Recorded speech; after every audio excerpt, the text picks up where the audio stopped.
Good evening everyone. Self study सीजीटेट में आप सभी का स्वागत है।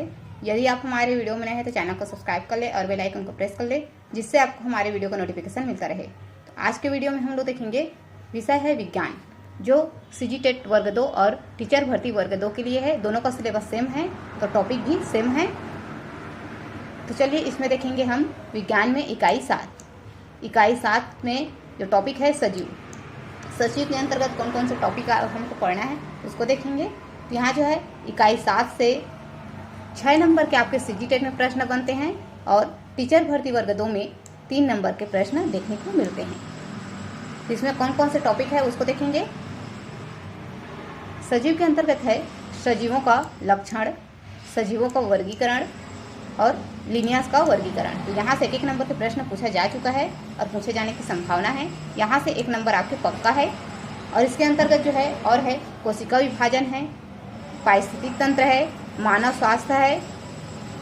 तो इस तरह से जो है टॉपिक है जो ईवीएस से आपके मिलता हुआ है।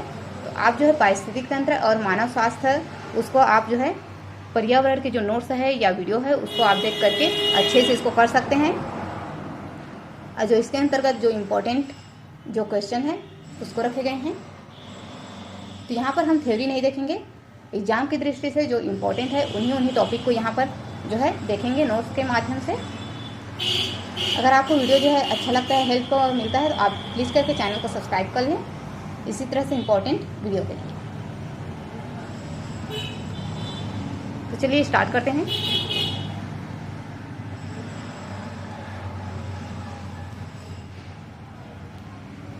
इकाई 7 जिसमें सजीव है और सजीव के अंतर्गत क्या क्या पढ़ेंगे। सजीवों के लक्षण, सजीवों का वर्गीकरण। तो चलिए स्टार्ट करते हैं। टॉपिक है सजीवों का लक्षण।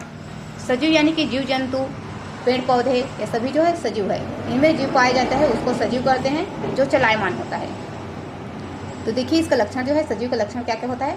संगठन, श्वसन, पोषण, वृद्धि, गति, उद्दीपनों के प्रति अनुक्रिया, उत्सर्जन, प्रजनन, अनुकूलन, विकास। तो सजीवों में ये सभी प्रकार के जो है लक्षण मिलता है। अगला है सजीवों का वर्गीकरण। गुणों के आधार पर अलग अलग समूह बनाने की प्रक्रिया ही वर्गीकरण है। यहाँ पर अड़ा आएगा, आप इसको सुधार लीजिएगा। इसको सजीवों को मुख्यतः 5 समूहों में बांटा गया है। सजीवों को मुख्यतः 5 समूहों में बांटा गया है। पहला जो समूह है वह है मोनेरा। मोनेरा जगत में कौन कौन से रखा गया है। तो मोनेरा जगत के अंतर्गत है अत्यंत सूक्ष्म जीव। जो अत्यंत सूक्ष्म जीव है, जो एक कोशिकीय होता है। कुछ जो जीव होता है अपना भोजन स्वयं निर्माण करते हैं और कुछ जो जीव होता है दूसरे जीवों पर निर्भर रहते हैं। यानी कि जो मोनेरा जगत के जो जीव है वो सूक्ष्म जीव है और एक कोशिकीय है। और कुछ जो जीव है अपना भोजन स्वयं बनाते हैं और कुछ जो जीव है अपना भोजन जो है नहीं बनाते हैं, दूसरे पर निर्भर रहते हैं। तो दूसरे पर निर्भर रहता है उसको बोलते हैं स्वपोषी, यानी कि विषमपोषी। और जो स्वयं बनाते हैं उनको बोलते हैं स्वपोषी। तो यहाँ पर देखिए इसके जो उदाहरण है जीवाणु। तो कुछ जीवाणु जो है हमारे लिए लाभकारी होते हैं और कुछ जो जीवाणु होते हैं रोग फैलाते हैं। ये हो गया मोनेरा जगत के अंतर्गत। अगला जो वर्गीकरण है वह है प्रोटिस्टा। प्रोटिस्टा के अंतर्गत इसमें भी सूक्ष्म जीव होते हैं। सूक्ष्म जीव जो है अमीबा है, पैरामीशियम है, जो स्वयंपोषी है। यह अपना भोजन जो है स्वयं बनाते हैं और विषमपोषी दोनों प्रकार के होते हैं। यानी कि जो प्रोटिस्टा है इसमें जो सूक्ष्म जीव को रखा गया है जिसमें अमीबा और पैरामीशियम है, ये दोनों जो है स्वयंपोषी और विषमपोषी दोनों प्रकार के होते हैं। उसके बाद है तीसरा जो वर्गीकरण है वह है प्लांटी। प्लांटी कहने से ही यहाँ पर इसका जो टॉपिक देखने से ही पता चल जा रहा है कि पौधे से संबंधित है। तो पृथ्वी पर पाए जाने वाले समस्त पेड़ पौधों को इस समूह में रखा गया है। तो पेड़ पौधे अपना भोजन स्वयं बनाते हैं। तो इसमें क्या पाया जाता है, क्लोरोफिल पाया जाता है, हरित लवक पाया जाता है, अपना भोजन स्वयं बनाते हैं। उदाहरण के तौर पर है गेहूं का पौधा और वृक्ष। आप अपने मर्जी से कोई भी उदाहरण रख सकते हैं, यहाँ पर समझने के लिए रखे गए हैं। अगला जो वर्गीकरण है वह है फंजाई। अपना भोजन स्वयं नहीं बनाते हैं, विषमपोषी होते हैं। पौधे एवं जंतुओं व सड़े गले कार्बनिक पदार्थों से अपना भोजन प्राप्त करते हैं। जो फंजाई वर्ग में जो रखा गया है वह है अपना भोजन जो है स्वयं नहीं बनाते हैं, विषमपोषी होते हैं। जो पेड़ पौधे या जीव जंतु जो सड़े गले रहते हैं उन्हीं से अपना भोजन प्राप्त करते हैं। फंजाई जो है चलायमान नहीं होते। कुछ जीव जो है उपयोगी होता है और कुछ जो है रोगकारक होते हैं। यानी कि इसमें है, उदाहरण के तौर पर है कुकुरमुत्ता और फफूंद। तो कुकुरमुत्ता जो है उसको मशरूम के रूप में खाया जाता है और जो फफूंद है यह रोग फैलाता है। अगला है पांचवा जो वर्गीकरण है वह है एनीमेलिया। एनीमेलिया समस्त जंतुओं को इस समूह में रखा गया है। एनीमेलिया के अंतर्गत समस्त जंतुओं के समूह में रखा गया है। यह प्रश्न आ चुका है। अपना भोजन स्वयं नहीं बनाते, विषमपोषी होते हैं। अति सूक्ष्म से लेकर अति विशाल तक सभी प्रकार के जंतु होते हैं, जैसे गाय, मनुष्य।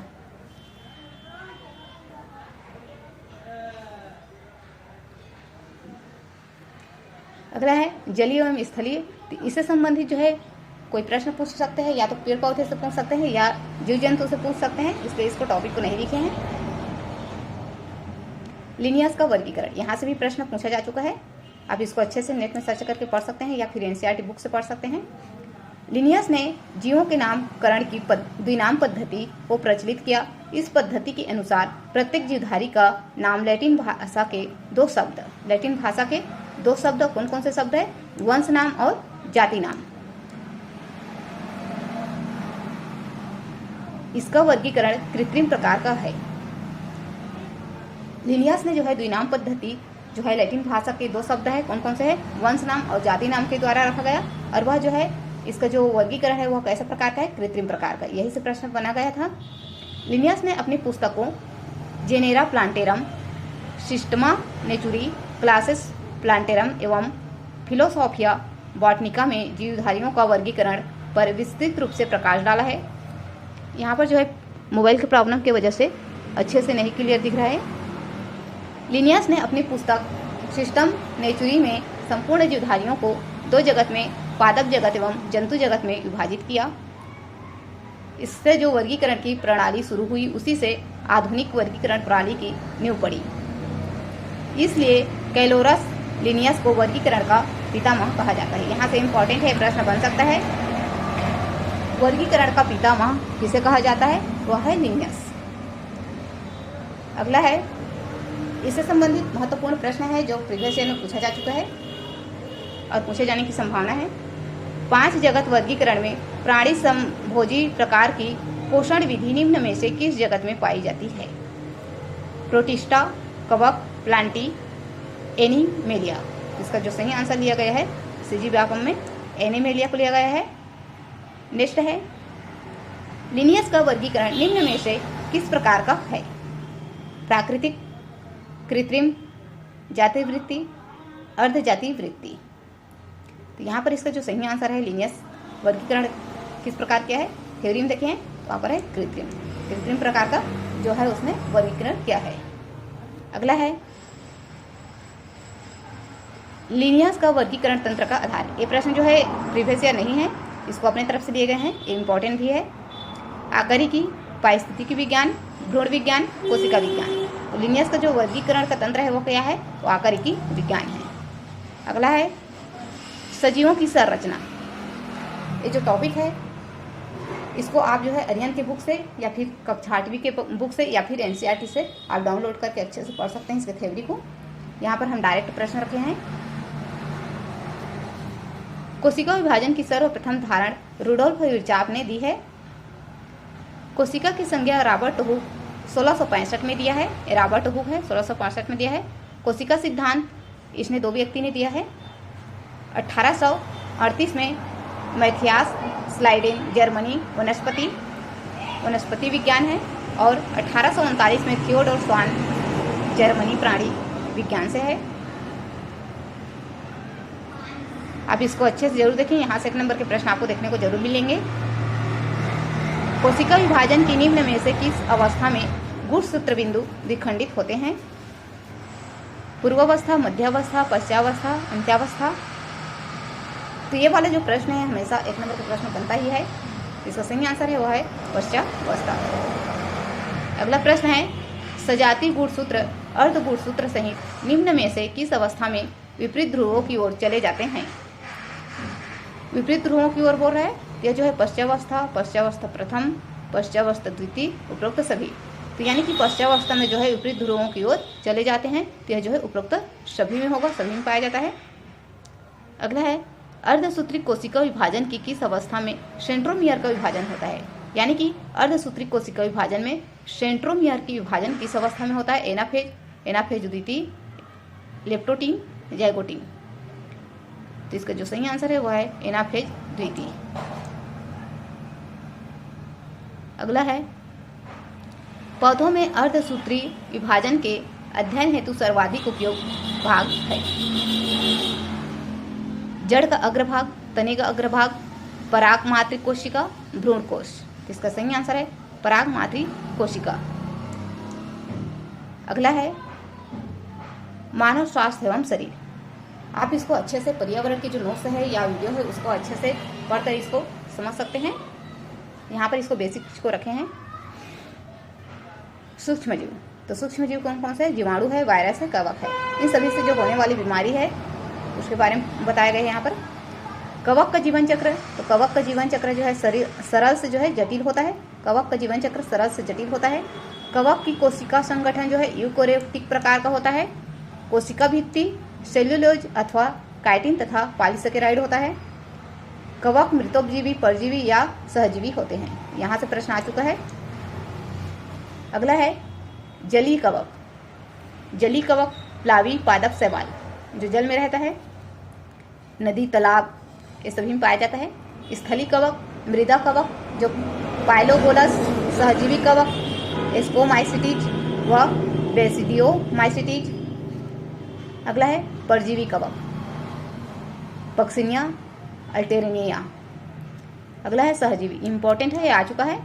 जो कवक शैवाल तथा लाइकेन के साथ साथ तथा उच्चवर्गीय पौधों के साथ कवक मूल बनाकर भी रह सकते हैं, वे फंजाई सहजीवी कहलाते हैं। ये प्रश्न आया हुआ है अभी। अब इससे संबंधित कुछ महत्वपूर्ण प्रश्न हैं जो देख लेते हैं। लाइकेन सहजीवी है जिनमें पाए जाते हैं शैवाल और ब्रायोफाइटा, अधिपादप और अंतःपादप, शैवाल और कवक, मांस और कवक। इसका सही आंसर है शैवाल और कवक। प्रश्न आया हुआ है, निम्न में कौन सा रोग जो है रूबेला विषाणु से होता है? निम्न में से कौन सा रोग जो है रूबेला विषाणु से होता है? क्षय रोग, हैजा रोग, खसरा रोग, डिप्थीरिया रोग। तो रूबेला विषाणु किसके कारण होता है? तो यह जो है खसरा रोग जो है रूबेला विषाणु से खसरा रोग होता है। यहाँ पर ध्वनि प्रदूषण बहुत ही ज़्यादा है, इस वजह से जो है वीडियो है अच्छे से नहीं बन पाता है। अगला है, सूक्ष्म जीवों से फैलने वाले रोग, क्षय रोग, खसरा रोग, डिप्थीरिया, हैजा, टाइफाइड। चलिए इसके बारे में देखते हैं।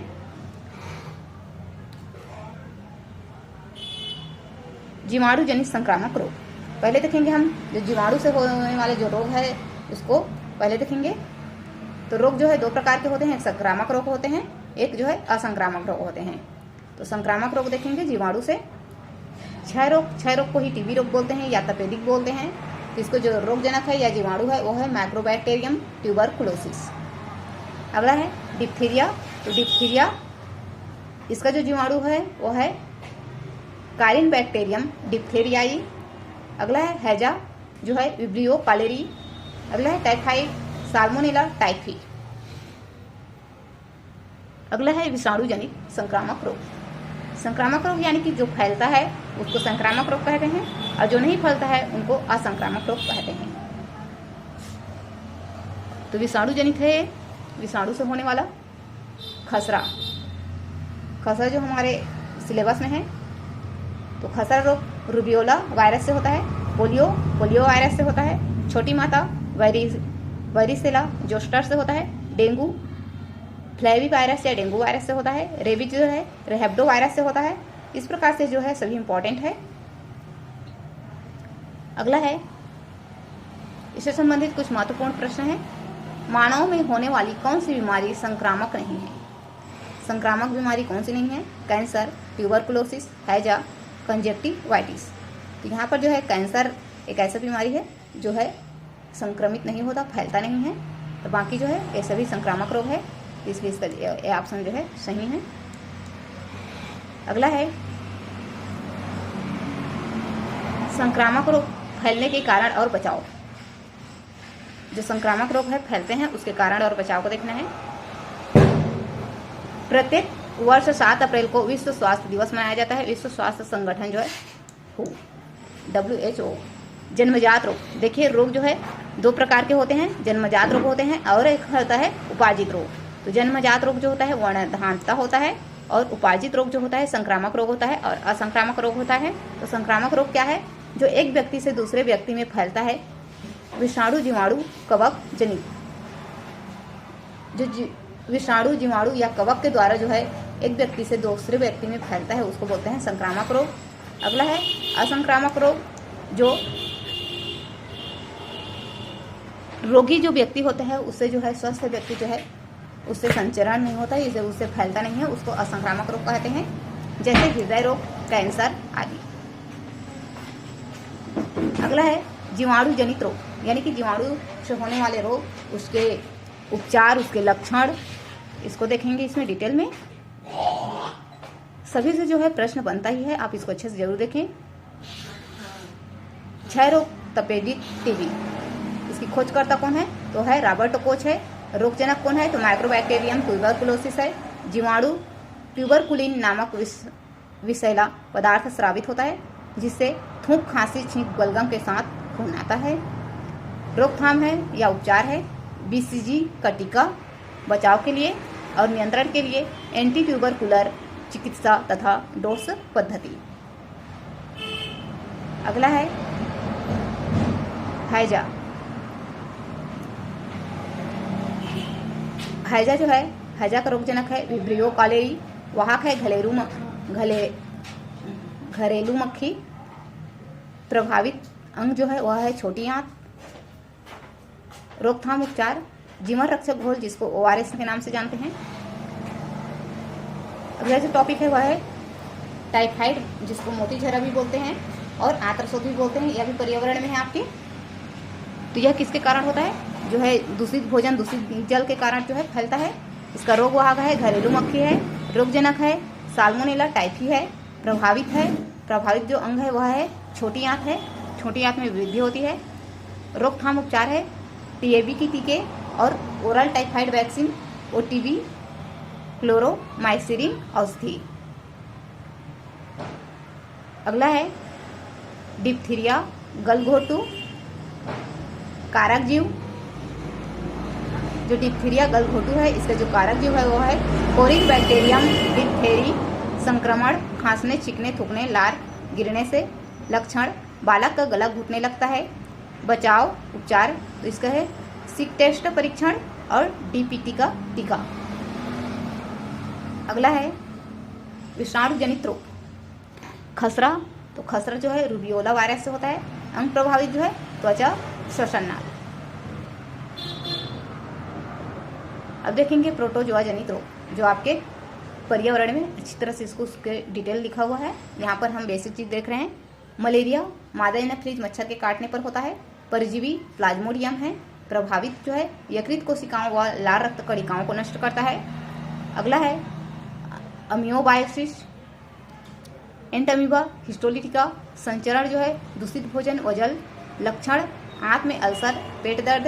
रोकथाम एंटीबायोटिक। इससे संबंधित कुछ महत्वपूर्ण प्रश्न है। प्रश्न है खसरा रोग में निम्न में से कौन सा अंग प्रभावित होता है? त्वचा एवं तंत्रिका तंत्र, त्वचा, श्वसन नाल, यकृत, रुधिर। इसका सही आंसर है त्वचा, श्वसन नाल। खसरा रोग से जो है त्वचा और श्वसन नाल जो है प्रभावित होता है। अगला है निम्न में से कौन सा मनुष्यों में एक विषाणु रोग है? सामान्य जुकाम, न्यूमोनिया, अमीबियासिस, रिंगवर्म, दाग। तो इसका सही आंसर जो है अमीबियासिस। अगला है एडिस मच्छर निम्न में से किस रोग के वाहक है? Malaria, ascariasis, filariasis, dengue. इसका सही आंसर है डेंगू। अगला है इनमें से कौन सा रोग वायरस से नहीं होता? पोलियो, एड्स, कंजक्टिवाइटिस, प्लेग, तो यहाँ पर वायरस से नहीं होता पूछा गया है, तो बाकी जो है ये सभी जो है वायरस से होने वाला है। और प्लेग जो है यह जीवाणु से होने वाला है, जो चूहे से होता है। अगला है किसकी जोड़ी ठीक नहीं है? टीबी माइक्रोबैक्टीरियम सही है, हैजा विब्रियो सही है, टाइफाइड साल्मोनेला सही है, डिप्थीरिया वेरियोला यही जो है गलत है। नीचे इसमें इसका आंसर मिल जाएगा। डिप्थीरिया किसके कारण होता है? यह जो है कोराइनोबैक्टीरियम से होता है, इसलिए इसका जो सही आंसर डी है। इसकी का जो है आंसर ठीक नहीं है यहाँ पर। अगला है डिप्थीरिया नामक बीमारी किससे होती है? जैंथोमोनास से, सुडोमोनास से, कोराइनोबैक्टीरियम से, वेरियोला से। तो इसका जो सही आंसर है वह है कोराइनोबैक्टीरियम से। अगला प्रश्न है वायरस जनित रोग है टाइफाइड, मलेरिया, रेबीज, दस्त। वायरस जनित जो रोग है वह है रेबीज। इष्ट यानी कि खमीर का उदाहरण है जीवाणु का, कवक का, विषाणु का, शैवाल का। तो इष्ट खमीर का उदाहरण जो है वह है कवक का। यह प्रश्न जो है इंपॉर्टेंट है। अगला है क्षय रोग। यह प्रश्न मोस्ट इंपॉर्टेंट है। क्षय रोग साल्मोनेला टाइफी, टाइफाइड, वेरियोला रियोस्टर, कुकुर खांसी, बोर्डेटेला, पर्टुसिस, छोटी माता, माइक्रोबैक्टीरियम, इसको मिलाना है। तो देखिए क्षय रोग जो है किससे होता है? यह माइक्रोबैक्टीरियम यानी कि पहला का जो है डी आएगा। टाइफाइड किससे होता है? तो टाइफाइड जो है यह जो है साल्मोनेला टाइफी से होता है, यानी कि ए में जाएगा। कुकुर खांसी, तो कुकुर खांसी जो है यह जो है बोर्डेटेला पर्टुसिस से होता है, यानी कि यह जो है सी में जाएगा। इसका जो जोड़ी है सही है। उसके बाद है छोटी माता जो है बी में जाएगा, वेरिसेला जोस्टर। इस प्रकार से इसका जो सही आंसर बन रहा है वह है थर्ड। अगले प्रश्न पर चलते हैं। अगला जो टॉपिक है वह है भोजन के प्रमुख अवयव और इनकी कमी से होने वाले रोग। ये आपको जो है पर्यावरण में अच्छे से इसको पढ़ सकते हैं आप। भोजन के अवयव कौन कौन से हैं? तो कार्बोहाइड्रेट, वसा, प्रोटीन, विटामिन, जल व खनिज और रुक्षांश, ये सभी जो है भोजन के अवयव है। कार्बोहाइड्रेट से क्या होता है? हमें ऊर्जा प्रदान मिलता है या ऊर्जा प्राप्त होता है। किसमें कार्बोहाइड्रेट मिलता है? तो चावल में, गेहूं में, मक्का, बाजरा, ज्वार, आलू, इन सभी में जो है कार्बोहाइड्रेट जो है प्रचुर मात्रा में पाया जाता है। और कार्बोहाइड्रेट जो है शरीर को ऊर्जा प्रदान करता है। अगला है वसा जो है हमारे शरीर में क्या करता है? यह भी ऊर्जा देता है। किसमें पाया जाता है वसा? मक्खन, घी, तेल, शहद, गुड़। शहद और गुड़ से भी ऊर्जा मिलता है। अगला है प्रोटीन जो है हमारे शरीर को क्या करता है? यह जो है हमारे शरीर बनाने का काम करता है। प्रोटीन जो है शरीर निर्माण में काम आता है। यह किसमें होता है? तो दाल में पाया जाता है, मछली में पाया जाता है, मांस में, अंडे, सोयाबीन, और सबसे ज़्यादा जो है सोयाबीन में पाया जाता है प्रोटीन। अगला है विटामिन एवं खनिज लवण। विटामिन एवं खनिज लवण जो है यह रोग को सुरक्षा प्रदायक के रूप में होता है। किसमें पाया जाता है? गाजर, कद्दू, पपीता, आंवला, हरे पत्तेदार सब्जियां, दूध, अंडे, संतरा, नींबू, आम, टमाटर, इन सभी में जो है विटामिन एवं खनिज लवण पाए जाते हैं। अगला है विटामिन। यहाँ से भी प्रश्न हमेशा बनता है 1 नंबर के। विटामिन ए को रेटिनॉल बोलते हैं, और इससे कमी के कारण जो रोग होता है उसको रतन भी बोलते हैं। और इसके जो लक्षण है वह है वर्णांधता, जो जन्मजात रोग होते हैं। अगला है विटामिन बी, जिसको थायमिन के नाम से जाने जाते हैं। इसके कमी से बेरी रोग होता है, और यह रोग का लक्षण जो है वह है रीढ़ की हड्डी टेढ़ापन हो जाता है, पक्षाघात होता है, सूजन होता है। अगला है विटामिन सी, जिसको एस्कॉर्बिक एसिड बोला जाता है। इसके कमी से जो है स्कर्वी रोग होता है। अभी ये प्रश्न आया हुआ था, मसूड़ों से खून का निकलना।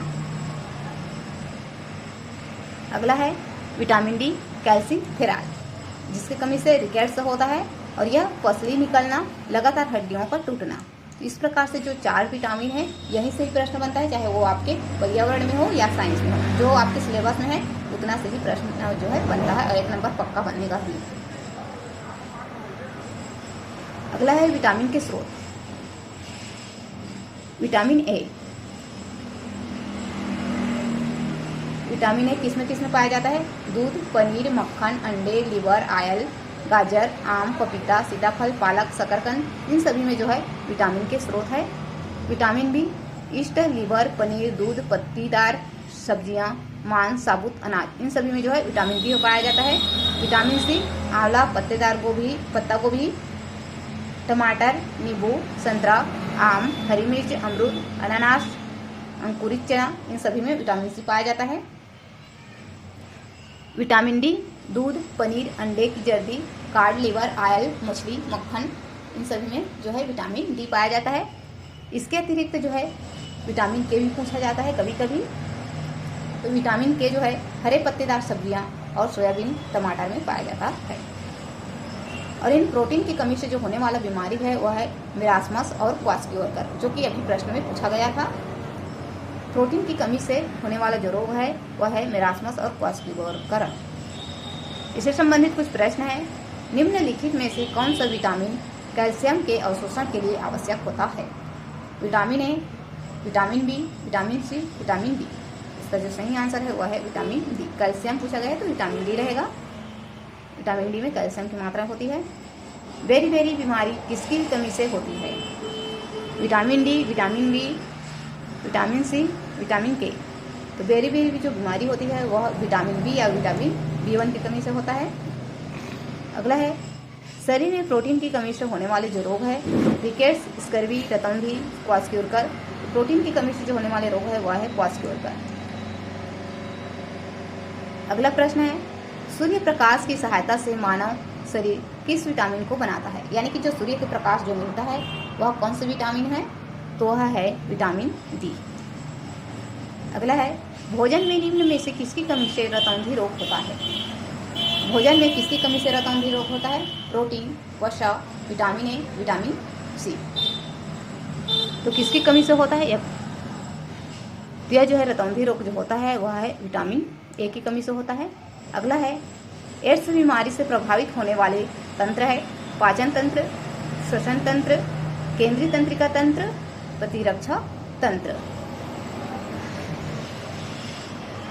तो इसका जो है केंद्रीय तंत्रिका प्रतिरक्षा तंत्र जो है एड्स बीमारी को प्रभावित करने वाले जो तंत्र है वह है प्रतिरक्षा तंत्र। डी ऑप्शन इसका सही है। अगला है संतुलित भोजन। आप इसको अच्छे से डिटेल से आप पर्यावरण में पढ़ सकते हैं, फिर भी यहाँ पर बेसिक चीज़ें लिखे हैं। संतुलित भोजन जिस भोजन में कार्बोहाइड्रेट, वसा, प्रोटीन, विटामिन तथा खनिज लवण उचित मात्रा में होते हैं उसे संतुलित भोजन कहते हैं। मानव शरीर के विभिन्न तंत्र। पाचन तंत्र के प्रमुख अंग। पाचन तंत्र के प्रमुख अंग कौन कौन से हैं? मुख गुहा, आहार नल, अमाशय, छोटी आंत, बड़ी आंत, गुदा या मलद्वार। अगला है पाचक ग्रंथियाँ। पाचक ग्रंथियों में लार ग्रंथि है जिसको सबलिंगुअल, सब मैक्सिलक और मानव लार में 3 जोड़ी टाइलिन पाया जाता है। मानव लार में कितने जोड़ी टाइलिन पाया जाता है? 3 जोड़ी टाइलिन पाया जाता है।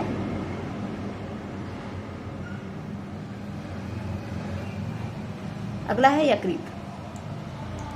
मानव शरीर की सबसे बड़ी ग्रंथि क्या है? तो यकृत है।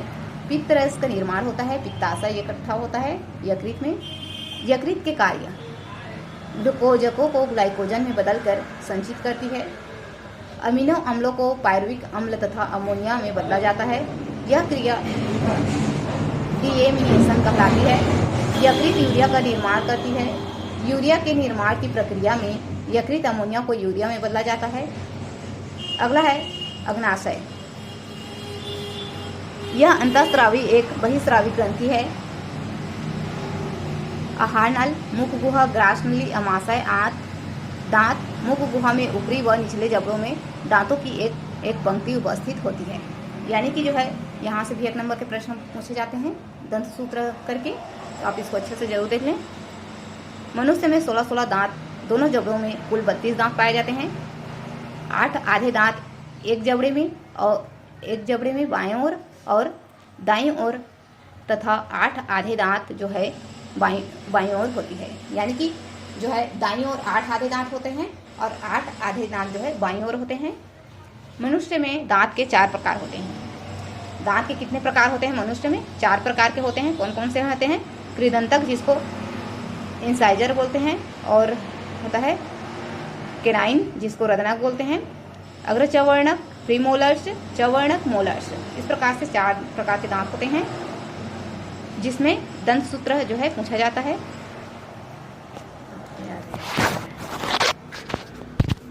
कम टाइमिंग बनाते हैं।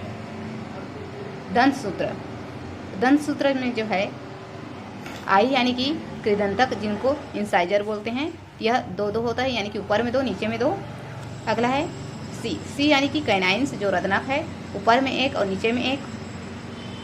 यहाँ पर जो है दंत सूत्र को याद करने के लिए आप अपने दांत को जो है लिंक करके इसको पढ़ सकते हैं, तभी आपको याद रहेगा, नहीं तो भूल जाएंगे। अगला है प्रीमोलर्स यानी कि चवर्णक, अग्रचवर्णक जिसमें ऊपर में 2 नीचे में 2। अगला है